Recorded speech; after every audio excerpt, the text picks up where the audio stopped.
আল্লাহ রাসূলের দুইজন সাহাবী গজওয়ায়ে জাতুর রিকা, একটা যুদ্ধের নাম গজওয়ায়ে জাতুর রিকা। ওই যুদ্ধে থেকে যখন ফিরে আসতেছিল, এই সময় হযরত আম্মার বিন ইয়াসির, আব্বাদ বিন বাশির নামে দুইজন সাহাবীকে আল্লাহর রাসূল বললেন, সমস্ত সাহাবীরা ক্লান্ত, তোমরা এই সময় তারা যখন ঘুমাবে তোমরা দুইজন পাহারা দিবে সারা রাত্রে। পাহারা দিতেছেন, দেখতেছেন দুইজনেরই শরীর দুর্বল হয়ে আসতেছে ঘুমের কারণে, তারাও তো দুর্বল। এমত অবস্থায় আল্লাহর পয়গম্বরের সাহাবীরা দুইজনে মিলে পরামর্শ করল, এখন যদি আমরা দুইজনে সজাগ থাকি, দুইজনে ঘুমিয়ে যাই, বড় ক্ষতি হবে। আচ্ছা বলো কি করতে পারি? মশওয়ারা করে হযরত আম্মার বিন ইয়াসির রাদিয়াল্লাহু তাআলা আনহু বললেন যে এখন থেকে সময়টা ভাগ করে নিব, অর্ধেক আমি ঘুমাবো আর অর্ধেক তুমি ঘুমাবে। হযরত আম্মার বিন ইয়াসির রাদিয়াল্লাহু তাআলা আনহু বলেন, তাহলে আব্বাদ তুমি অর্ধেক সময়, আব্বাদ বিন বাশিরকে বললেন তুমি অর্ধেক সময় সজাগ থাকো, আমি ঘুমাই, আমাকে সময় মতন ডেকে দিবি, আমি তোমাকে আবার ঘুমার সুযোগ করে দিব। এমত অবস্থায় আব্বাদ বিন বাশির রাদিয়াল্লাহু তাআলা আনহু সজাগ থাকেন। তিনি বলেন যে এই সময়টা আমি কেন, এই সময়টাকে আমি দাঁড়িয়ে কাটাবো, না কাটিয়ে আমি আল্লাহর দরবারে 2 রাকাত নামাজ পড়ে এই সময়টাকে কাটিয়ে দিই। সুবহানাল্লাহ। আব্বাদ বিন বাশির রাদিয়াল্লাহু তাআলা আনহু আল্লাহর সন্তুষ্টির উদ্দেশ্যে নামাজে দাঁড়িয়ে গেলেন। দূর থেকে কাফির শত্রু দল দেখলো দুইজনের জায়গায় একজন দাঁড়িয়ে আছে।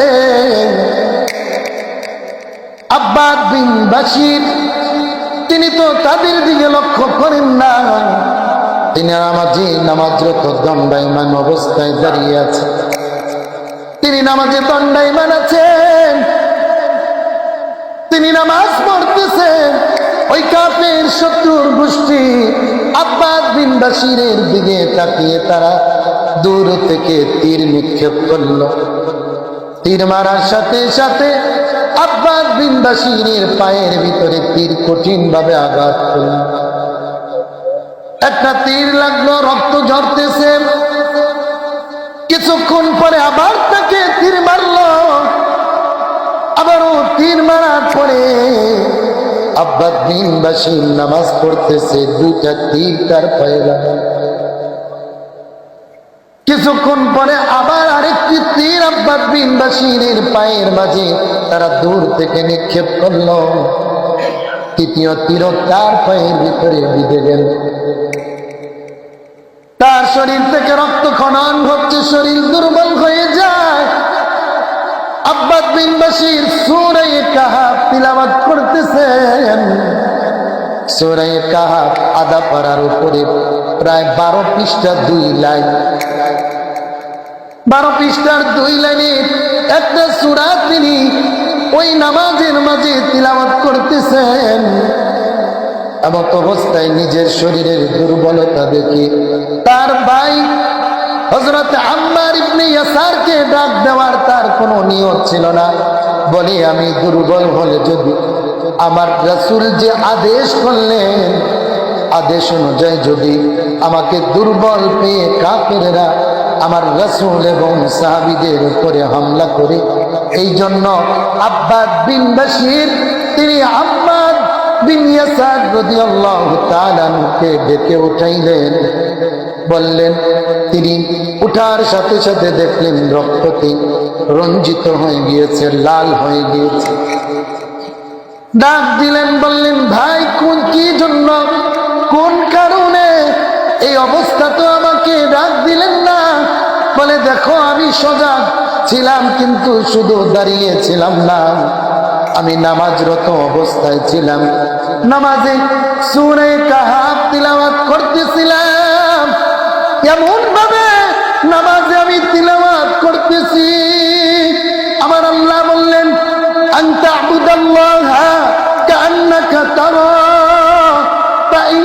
কাআন্নাকা ইয়ারাহু ফাইন লাম ইয়াকুন তারাহু ফাইন্নাহু ইয়ারাক। আল্লাহু আকবার। আব্বাদ বিন বাশির বলেন, আল্লাহ বলেন আন তা'বুদাল্লাহা কাআন্নাকা ইয়ারাহু ফাইন লাম ইয়াকুন তারাহু ফাইন্নাহু ইয়ারাক।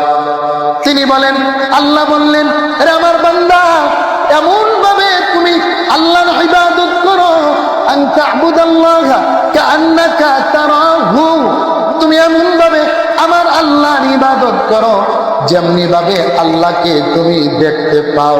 সুবহানাল্লাহ। যেমনি ভাবে আল্লাহকে তুমি দেখতে পাও। ফাইন লাম তাকুন তারাহু ফাইন্নাহু ইয়ারাক। যদি আল্লাহকে তুমি দেখতে না পাও, এমন ভাবে তুমি ইবাদত করো যেন তুমি তোমার আল্লাহ তোমাকে দেখতেছেন। ভাই, আমি সূরা কাহাফ ওই নিয়তে এমন ভাবে পড়তেছিলাম, আমার সূরা কাহাফ শেষ হয় না, আমার নামাজও ছেড়ে দিতে আমার মন চাচ্ছিল না। সূরা কাহাফ আমার শেষ হচ্ছিল না, নামাজ আমি ছেড়ে দিতে চাই নাই।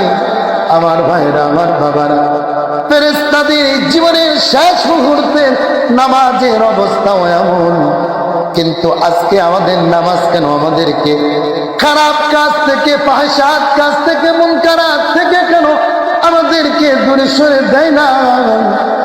বলে আমাদের শরীরে একটা মশা যদি কামড় দেয়, আমরা নামাজে লাফানো শুরু করি, বলেন ঠিক কিনা? মাসি বসলেও আমরা ৩-৪ বার এটাকে দূরে সরানোর চেষ্টা করি। অসংখ্য অগণিত সাহাবীদের ব্যাপারে এমন আছে, তারা যখন নামাজে দাঁড়াইতো মনে হতো পাখি এসে বসতো, মনে একটা শক্ত তক্তার মতো হয়ে যেত, কোনো নাড়াচড়া করতো না। আমার বাবারা, আমার ভাইয়েরা, আমাদের নামাজও যদি সাহাবীদের নামাজের মতো হয়ে যায়, অবশ্যই অবশ্যই আমাদের নামাজ আমাদের জীবনের সমস্ত খারাপ কাজ থেকে বিরত রাখবে।